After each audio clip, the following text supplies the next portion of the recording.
쏘아, 안녕하세요.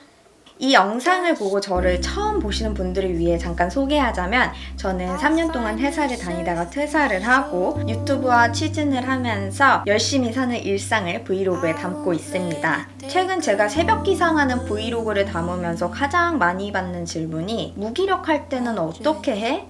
라는 거예요. 신기하더라고요. 어떻게 일찍 일어나? 일찍 일어나면 안 졸려? 이런 질문이 아니라 그냥 무언가를 열정적으로 해나간다는 게 부럽기도 하고, 왜 나는 자꾸 이렇게 무기력한 상황들이 반복되지? 하는 답답한 마음이 큰 것 같더라고요. 무기력은 내가 정말 싫어서 안 하는 게 아니라 몸과 마음이 정지된 상태? 꾸역꾸역 회사를 나가도 학교를 가도 아무것도 할 수 없는 그런 멍한 상태라고 생각을 해요. 뭔가 인간의 욕구 자체가 멈춘 그런 기분이잖아요. 저는 퇴사를 하고 바로 취준을 했어요. 밤새는 건 일도 아닐 정도로 간절했어요. 코로나 터지기 직전이 2019년 하반기에 면접에서 떨어지고 저한테는 앞에서 말한 이런 느낌을 받았고, 아이러니하게 제가 극복해낸 방법이 바로 이 새벽 기상이에요. 지금은 서류나 인적성 전형에서 떨어져서 오는 무기력감이 아니라 우리 세대가 특히 더 지금 상황에 불안해할 수밖에 없는 것 같아요. 최근에 트렌드 코리아 2021을 읽으면서 이런 상황이 무기력감의 원인 중 하나라는 생각을 했어요. 잠깐 소개를 드리면 373쪽에 이런 얘기가 나와요. 팬데믹 상황은 일상의 모든 것을 불확실하고 불안정하게 만들었다. 해야 하는 것, 하고 싶은 것, 할 수 있는 것을 못하게 되는 전대미문의 통제불능 상황 속에서 개인은 자기 자신에 대한 불안함과 의문까지 키우게 됐다. 일자리를 통해 자신의 정체성을 찾던 산업사회 시대의 모델이 흔들리면서 이 시대 청년층의 불안이 시작됐다고 말할 수 있다. 21세기 안에 나의 직업이 사라지지는 않을까? 최근 누구나 한 번쯤은 고민해봤을 질문이다. 고용 불안정에 대한 고통은 경제적 문제를 넘어 현대인의 정체성과 더 깊은 관련이 있다. 일을 해야 존중받고 존재감을 확인할 수 있는 현대사회에서 일자리 불안은 정체성의 균열로 이어지기 때문이다. 불안에 대한 다양한 형태를 여기서 얘기를 하는데, 나는 누구인가? 나는 무엇을 좋아하는가? 무엇이 나를 아침에 침대에서 일어나게 하는가? 현대인들은 이런 무거운 질문들을 대답할 수 있는 방법을 강구하기 시작하면서 이 팬데믹이 트리거가 돼서 자신의 의미 회복을 모색하는 세대라고 합니다.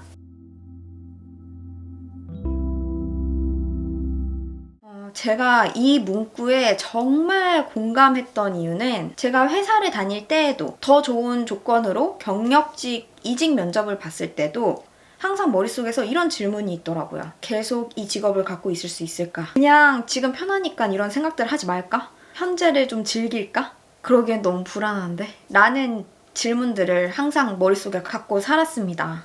확실한 건 나의 미래는 외부에 의존할 수 없다는 거예요. 취준만 하다가는 인생이 도돌이표가 될 것 같아서 유튜브를 시작하게 됐어요.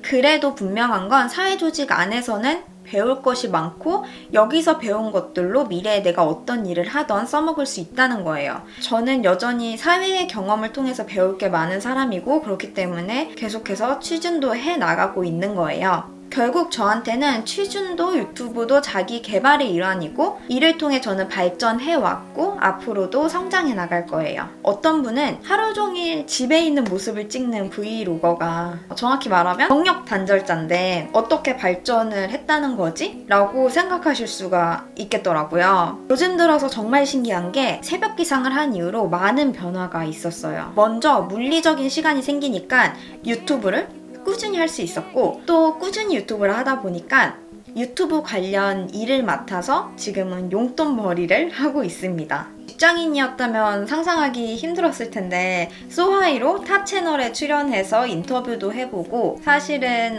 기관의 홍보 담당으로 입사 제안도 받아봤어요.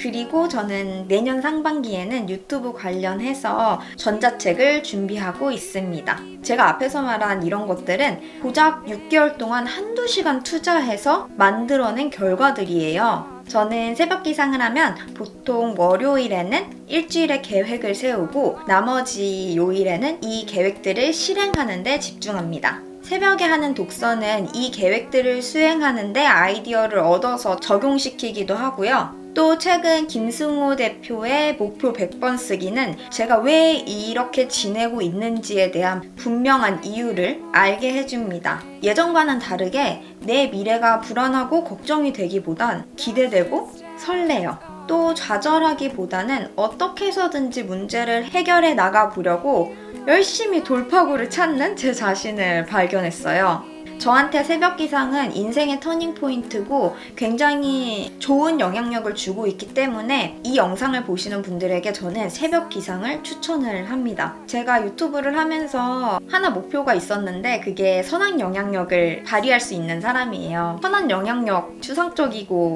어렵잖아요. 근데 최근에 독자분들하고 소통을 하면서 나도 새벽 기상 해보고 싶은데 혼자서 하기는 두렵다라는 얘기를 들었어요. 거기 아이디어를 얻어서 내가 유튜브 통해서 영상뿐만이 아니라 직접적으로 교감하고 도전해보고 싶으신 분들한테 내가 조금이나마 도움이 됐으면 좋겠다 하는 마음에서 2021년 새해부터 시작하는 새벽을 여는 사람들 새여자 프로젝트를 기획했습니다. 저한테도 챌린지고 또 처음 해보다 보니까 이런 챌린지를 리딩하신 분들한테 많은 조언을 얻었어요. 그 중에서 제가 가장 좀 와닿았던 게 저한테는 5시가 새벽일 수 있지만 늦게까지 일을 할 수밖에 없는 상황에서는 7시가 새벽일 수도 있다는 거예요. 그 말을 듣고 이번 프로젝트의 목표는 자기 전에 허비하는 시간만큼 일찍 일어나는 습관입니다. 모든 분들이 미션을 달성할 수 있도록 최선의 노력을 다하는 게 바로 저의 역할입니다. 저도 똑같이 인증을 할 예정이고 리딩하는 사람으로서의 조금 더 큰 책임감을 갖기 위해서 페널티도 부과하기로 결심했습니다. 제가 경험한 좋은 가치들을 여러분들과 최대한 많이 나누고 싶고 2020년이 좀 많이 힘들었던 만큼 2021년 새해는 의미 있고 알차게 시작했다라는 기분을 함께 느끼고 싶어요. 신청서랑 자세한 내용은 영상 더보기란에 링크를 남겨두겠습니다. 한번 도전해보고 싶었지만 혼자서는 어렵겠다라는 생각을 하신 분들은 많은 관심과 참여 부탁드려요. 그리고 함께 못하시더라도 저는 영상을 통해서 새벽 기상하는 일상을 담아보고 또 제가 발전해 나가는 모습들을 기록해 나갈 거니까요. 구독하시고 지켜봐 주세요. 그럼 오늘도 영상 끝까지 봐주셔서 너무너무 감사드리고 그리고 코로나 조심하시고 우리 다음에 또 봐요. 안녕!